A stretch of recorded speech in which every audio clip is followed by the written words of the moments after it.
लाडकी बहीण योजनेचे पैसे काढण्यासाठी छत्रपती संभाजीनगर शहरात असंख्य महिलांची बँकेच्या केंद्रांवरती गर्दी व्हायला सुरुवात झालेली आहे। आपण बघू शकता की या ठिकाणी शेकडो महिलांची ही रांग लागली असल्याचं आपल्याला समोर पाहायला मिळते। असंख्य महिला आहेत आणि त्यांच्या खात्यावरती जे 3-3 हजार रुपये पडलेले आहेत ते काढण्यासाठी या ठिकाणी गर्दी झालेली आहे। आपण आपल्या समोर जर बघितलं तर हे SBI बँकेचं ग्राहक सेवा केंद्र आहे। या ठिकाणी हे सगळे पैसे मिळत आहेत आणि तेच पैसे ताब्यात घेण्यासाठी या सगळ्या महिला या ठिकाणी आलेल्या आहेत। आपापली पासबुक दाखवून या सगळ्या महिला आपले जे 3-3 हजार रुपये बँकेत पडलेले आहेत ते घेण्यासाठी या ठिकाणी गर्दी केलेली आहे। मात्र या महिलांना बराच काळ रांगेमध्ये थांबून सुद्धा राहावं लागतंय। आपण या महिलांशी बोलणार आहोत। दीदी कितने बजे से आए आप? 9 बजे से। अभी तक नंबर नहीं आया? नहीं। 4 घंटे हो गए? 5 घंटे? 5 घंटे। क्या परेशानी हो रही है?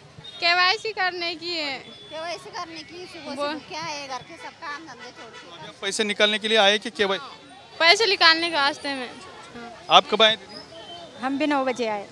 तो क्या करना चाहिए? सब महिलाओं को परेशानी हो रही है, भीड़ ज़्यादा है। अब परेशानी हो रही है लेकिन महिलाओं के लिए यही सुविधा है।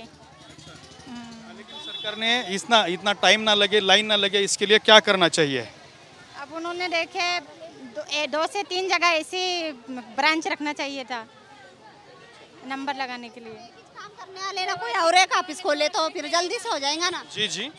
हौरे का अगर एक बिठा लिया वहाँ पे जाए कि इतने जानों को पूरा करने उनको अड़चन आ रही ना, फिर हौर खुलना ना 2-3 जाने बिठाए तो आप इधर आइए दीदी यहाँ पे। तो क्या करना चाहिए, क्या बताएंगे?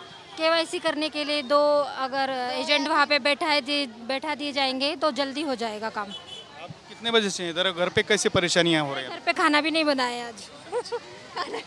तर अशा पद्धतीने हे सगळे लाडक्या बहिणी योजनेचे पैसे घेण्यासाठी महिला आलेल्या आहेत। मात्र केंद्र निवडक असल्यामुळे महिलांना मोठा त्रास सहन करावा लागतोय, गर्दी सुद्धा झालेली आहे। कॅमेरा तडेसोबत दत्ता कानवटे, TV9 मराठी, छत्रपती संभाजीनगर।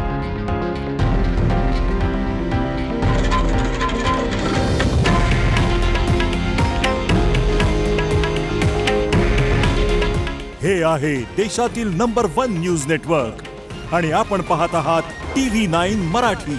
काळजी तुमची, हित महाराष्ट्राचं।